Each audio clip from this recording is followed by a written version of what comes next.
Hello again, everyone, and welcome to the NFL Today update delivered by Pizza Hut. I'm James Brown along with Phil, Coach, and Nate.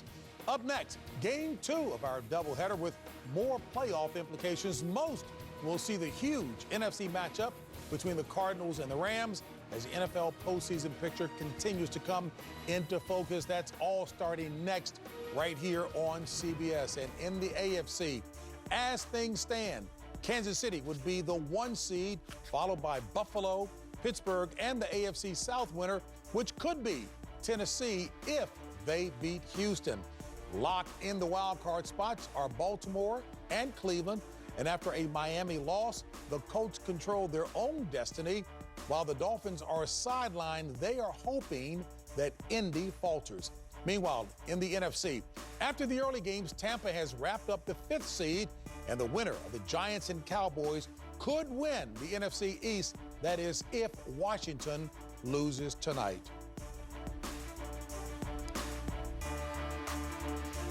And as we take a look at the Pittsburgh-Cleveland, hey, big note here for sure. The Cleveland Browns in the longest active playoff drought by winning and they're back in now in 0-2. Baker Mayfield caught up talking with our own Evan Washburn. Not as good as you, I would imagine. Congratulations. I'm doing pretty damn good right now. Thank you.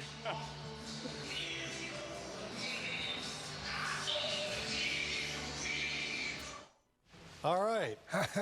So, Coach, that was your game, Coach. Pittsburgh and Cleveland. Talk a little bit about what was impressive to you. Well, I think the number one is Cleveland did what they had to do right now. So that they made the playoffs. Pittsburgh's locked in at a 3 seed. Right now, if it were to end, they're going to play again next week. This one will be in Pittsburgh again. Pittsburgh had rested a lot of their players today. But listen, Cleveland still 192 yards rushing. I'll tell you, Mason Rudolph showed himself very well today in that game. Had a chance with a 2-point conversion to tie it. But, hey, listen, kudos to the Cleveland Browns, being back in the playoffs. That's great for the city. No doubt. No question about that. All right, and we have gotten matters cleared up. That's live TV for you. So our Evan Washburn talking with Baker Mayfield. Well, Baker, this has been a long time coming for this fan base. This team hasn't lived it as long as they have, but what words best describe what it means to bring this organization back to the postseason? I don't think I can correctly describe it. I wouldn't justify it for these people. It means so much to this city. I mean, you can tell right now we don't even have a freaking quarter of the fans that we can fit in here. They're going nuts. I mean, it means so much to the city, but all we needed was a chance to get in the playoffs, and we're there now. We have a bunch of fighters on this team. We have a bunch of guys that haven't been given anything, they had to earn everything. So, you know what, we're going to enjoy this one, but we're in the playoffs, so we got to focus up. Take us to the moment, that ball that's in your right hand. You're the one who carried it over there to get that first down that sealed this victory. Pittsburgh made you earn it over the course of 4 quarters. Yeah, I mean, 100%. They're a great team, obviously. We know that we got a really tough division. Playing them, it's going to be a physical ball game, and so you're going to have to find a way to win. There's a lot of different ways, and had to make some scrambles today, but you know what? We got into a 3rd or a 4th and manageable right there, and I don't know. They make great blocks. I didn't have to do anything. Lastly, you touched on it. This is obviously a momentous accomplishment for this organization, for this city, but you've been clear, Jarvis has been clear, that you aren't satisfied. Why? No, I mean, I told everybody there's a lot of new faces on this team right now. Some guys that have endured the past few years, but we were all brought here for a reason. That's to reset the standard here. We're getting back to what it needs to be, to a winning culture, and you know what? That's a starting point. We're going to enjoy it, like I said, because it hadn't been playoffs here in a while. But there's a new standard here, and it needs to keep that way. Enjoy it. Hold on to that rock, man. I'm not letting go. Oh, let's go for Baker Mayfield and Cleveland Browns. 2002 was at that game. It was in Pittsburgh. With this game right here, Jarvis Landry takes the inside hands off. He goes 3 yards for a touchdown. Mason Rudolph, right here, he's going to have a chance. There's a touchdown to Juju Smith-Schuster, and he had a chance for a 2-point conversion. It's going to fail right here. And again, the Cleveland Browns hold on and make the playoffs for the first time since 2002. Congratulations to the Browns and to the city of Cleveland. They deserve it. All right, how about Miami and Buffalo? This guy, Isaiah McKenzie, had himself a day. 3 touchdowns, 2 receiving, and this punt return right here, 84 yards to the crib. Like I said, 3 touchdowns. Tua Tagovailoa had 3 interceptions on the flip side, and here it is. This is one of them. He drops back, and it's Josh Norman. Yeah, that Josh Norman, who walks on in for the 16-yard pick 6. The score right now, 56-26. Baltimore Ravens, Bengals, Lamar Jackson, he rolls right, takes his time. Who is he going to find? Back of the end zone. That is Marquise Hollywood Brown.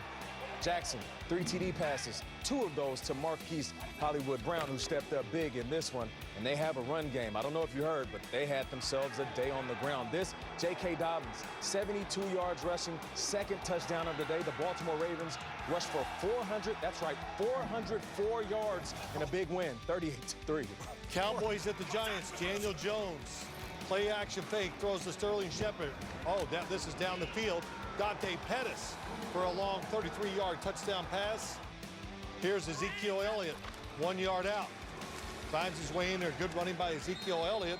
23-19.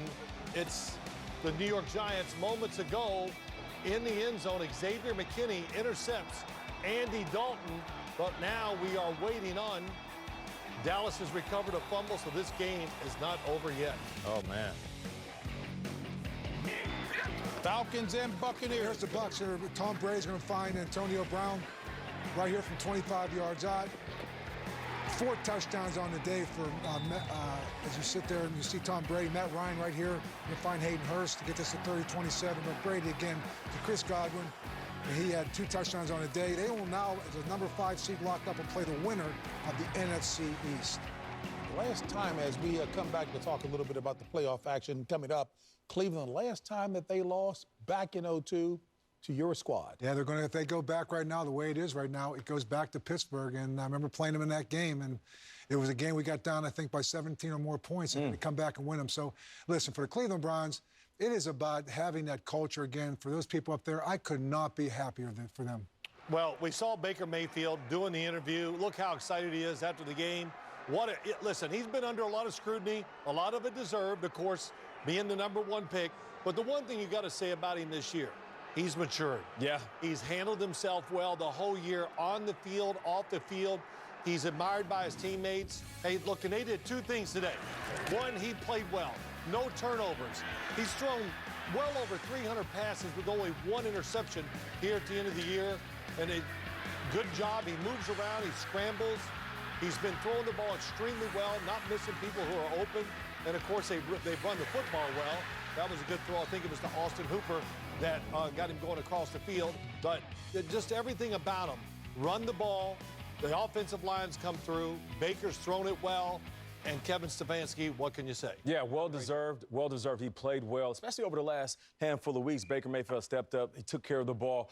And he should enjoy it. The sweet taste of victory is something that the city of Cleveland should all embrace. But before he tastes victory, he also had to taste that humble pie. In that second year, that sophomore slump, we noticed it. He wasn't what he was telling us he was. So what did he do going into the season? He stopped talking about it. And, you know, for a guy who's been in the locker room with quarterbacks that talk a lot but then back it up, quarterbacks that talk a lot and don't back it up, I'd rather you go out there and show me on the field. And that's what he did most importantly this year. That maturity is something not only we noticed, but I know his teammates did too. Absolutely. And you cannot diminish the impact of Kevin Stefanski. Right. Remember last week dealing with the COVID, he has no receivers. This week, they've been in and out of their facility this entire week on the biggest game that they've had in over a decade. So you're talking about a coach to me that right now, he's solidified to me as coach of the year. What he's done this year, turning around that offense, giving them an identity, but keeping them focused and keeping them humbled and not letting anything enter into any excuses. Kevin Stefanski deserves a lot of credit for that. Yeah, Bill, not to overjudge this, but before today started, we saw, as we started our pregame show, him being interviewed. And just his calmness, the way he answered questions, we're ready, we had 2 days. I mean, everything he did, I just went, boy, now I really understand even more. His presentation of what he does and how he communicates with the players is, of course, a big reason why this team turned it around. No question about it. And they have adopted his calm demeanor as well, too. Yeah. Hey, folks, Baltimore impressively 38-3 over Cincinnati. I've listened all season long to you guys saying, hey, cater to what Lamar does well. Boy, are they on fire. After the game, it was Spiro Dedes and Adam Archuleta talking to one Lamar Jackson. Lamar, congratulations on the win. Congrats on the playoff berth. How good does this feel, considering where you guys were a month ago now, to get in 5 straight wins and the confidence where it is? We feel pretty good, but the job is undone. We don't know who we're playing yet, but I like how our team came out and focused all phases of the game. We continue to push, even though when they did a great job of stopping us in the red zone a couple times. But our team found a way to fight, and that's what we needed. We just got to keep it going, stay focused, stay locked in, and focus on the task at hand. We're trying to get somewhere. So we need to focus on this game coming up, and that's just the beginning. Hey, Lamar, today you guys were almost perfect on offense. As you look towards the next step in the playoffs, what do you need to see from the offense? The same thing, a lot of focus. Everyone just do their job, and that's what we've been doing the last few weeks. We just got to keep it going. Don't underestimate no one. It's when to go home. Lamar, we see what the running game looks like, but if you can put your finger on one thing, how does this team differ from last year's team as you get ready and start to think about the playoffs? We had to face even more adversity, and I like how our team responded. The last few weeks, we know we had to win all these games to get into the playoffs, and our team fought, and that's what we did. We battled together, blood, sweat, and tears, and we just got to keep it going. Lamar, we appreciate the time. Good luck. I appreciate you guys. And Lamar Jackson, in a game where he throws 3 TD passes, his team also rushes for 400 yards. Talk about heating up at the right time. After everything the Ravens have been through, they are now 11-5 and one of the hottest teams in the NFL. Defense is playing up to stand. Just playing lights out. But I'm more impressed right now with the way he's throwing the football than the way he's running the football. Yeah, he has been throwing the football. Well, he's been throwing the football well for a long time, but we judge the numbers too closely. Because it's not a high volume of number of throws, because they don't need to, Bill. My gosh, you appreciate that more than anybody. But it really is true. His accuracy has been much better since he's come back. Reading, gets off the first receiver to the next one, all that. But the big one is J.K. Dobbins brings another element. Yeah. Talk about explosiveness. He can get it done. Hey, Bill, I'm thinking back to last year's postseason, fellas in general, and watching the difference between Lamar Jackson and Patrick Mahomes. Lamar seemed to be really uptight, a little immature, if you will, my take, versus how calm Patrick was. I'm looking at a focused guy now who wants it badly. A focused football team, because they've got the edge back. Okay, no question about it. And for those of you who were just watching Buffalo and Miami, we welcome you back here to the NFL Today Update, brought to you by Pizza Hut. Buffalo impressive with that win over the Miami Dolphins, Bill. Yeah, I tell you what, Josh Allen and Sean McDermott, that first half, what they put up their numbers-wise, what they put up the whole game-wise, but it was very, very impressive, and just seemed a little bit too big for Tua today.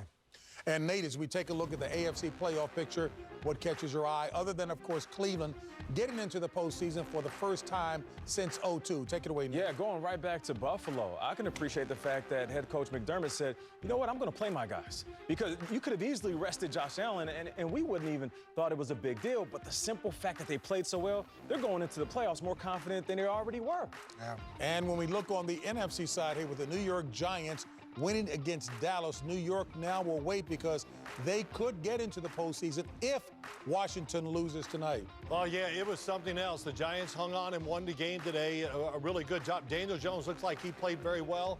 And Giants at 6-10 going to the playoffs. All right, guys. Listen, it is as clear as the visuals right here.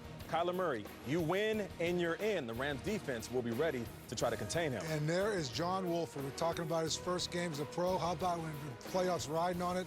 Let's see how Big John performs today. Looks pretty calm and collected to me. Oh, inside. Derrick Henry down in Houston is the guy to look out for, that's for sure. Tennessee needs to win this game. Derrick Henry has been running great. Got a very good offense. They need to score, of course, a lot of points because their defense is probably going to give up a lot against Houston's offense.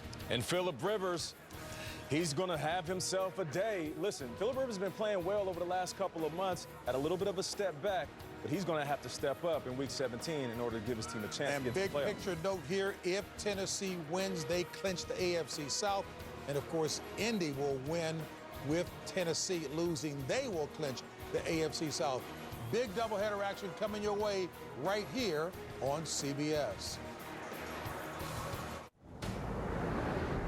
CBS Sports thanks you for watching this presentation of the National Football League.